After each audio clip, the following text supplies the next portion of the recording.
ассалому алайкум дӯстони азиз ва бинандагони муҳтарам, дӯстдорони сомонаи канали агентства. дӯстон, имрӯз 19 июни соли 2026 бениҳоят навори ҷолиб кардаем бари шумо. Акнун бинед дӯстон, мо дар шаҳри Кӯлоб қарор дорем.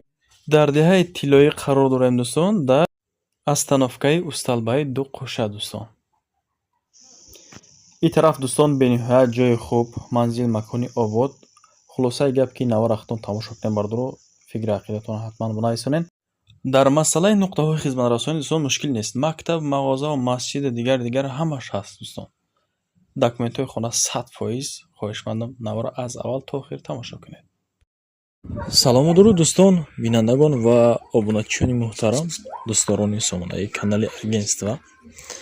ба ин ҳол қарор дорем дар шаҳри Кӯлоб, дар деҳаи тиллоӣ дӯстон. дар тангинои 7 шумо савор мешен, бардори азиз. дар тангинои 7 савор мешен.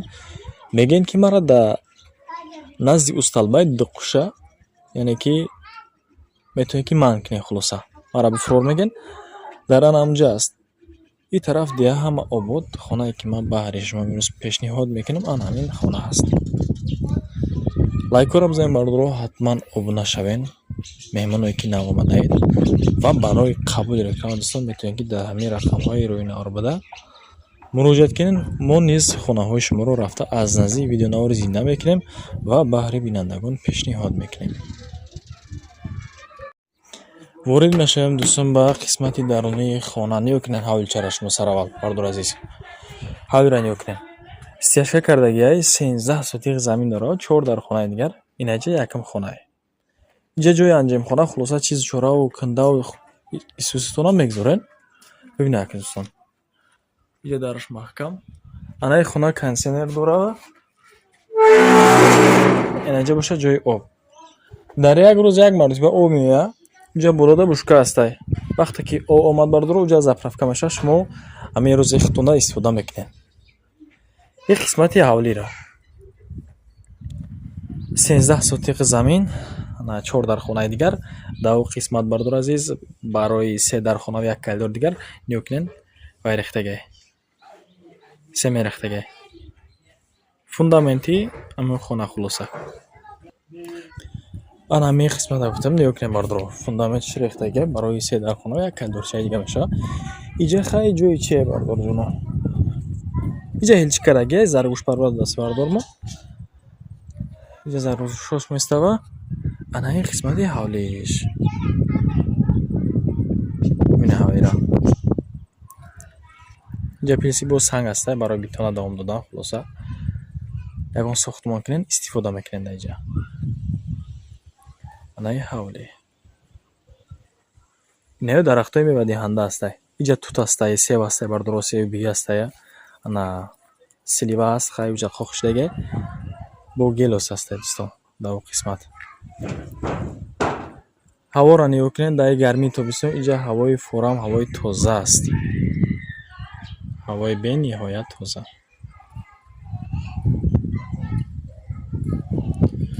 инҷа ҳаммомай дӯстон.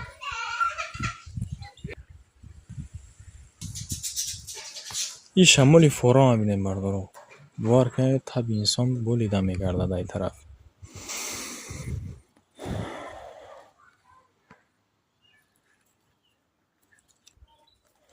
дар ин қисмат гуфтем дӯстон ҳаммомая. инҷа дар ҷои чизу чора гузоштан. хулоса бибинед ака.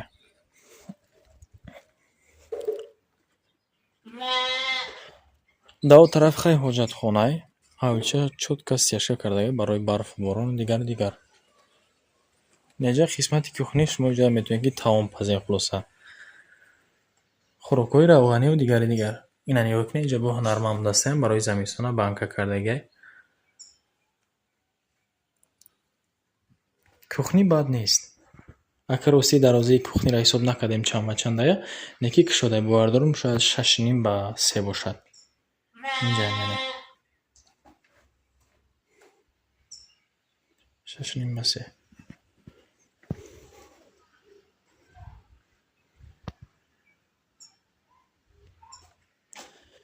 ин тараф ҳаммом шад дӯстон. дар ин тараф ҳаммом.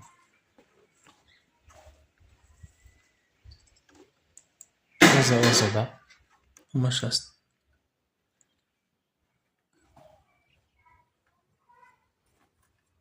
اینجا با میتونیم که یگان ساختمانی دیگه کنیم. خلاصه جای زیاد است، ساتیقی زیاد، 13 ساتیق.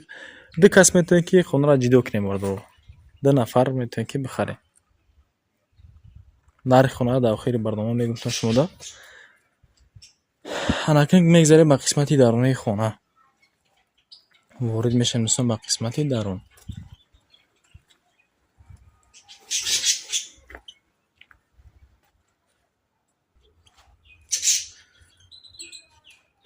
قسمت‌های درون خونه را نشونتون میدم. اکی در بو نانشته کردن به حد خوبه صبح صادق در هوای تازه در دوستان. این هم خیلی حالت خیلی سینی. میگذاریم به درون خانه. بسم الله الرحمن الرحیم. خانه اول نشونتون میدم مردو رو. این هم خیلی حالت.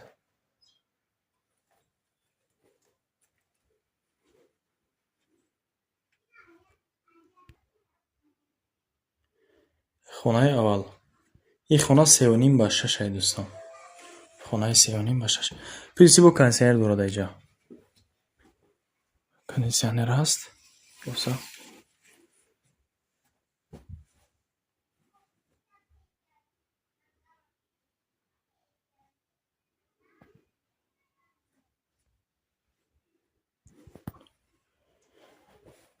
قسمتی دوی خانه دوستان.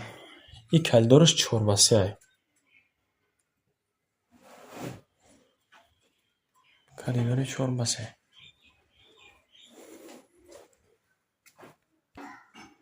آنه خانه باشه بردار عزیز 4 به 3 است.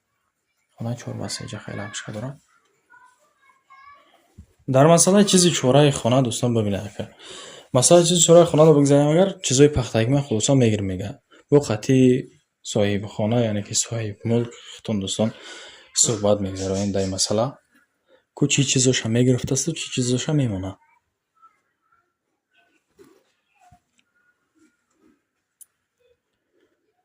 این همه خیلی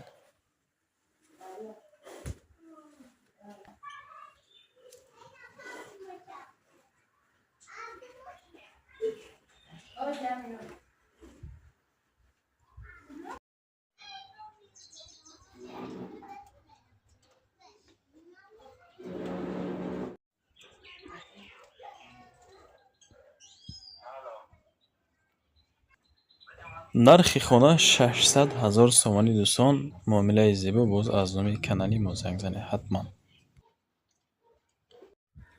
دوستان رسیدیم به انجام برنامه. خانه را خودتون دیدین حالت است سستانی خانه را.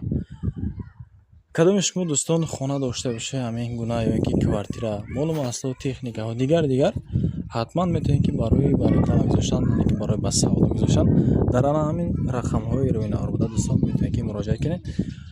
ما در خدمت شما هستیم. تشکر که ما را انتخاب کردید.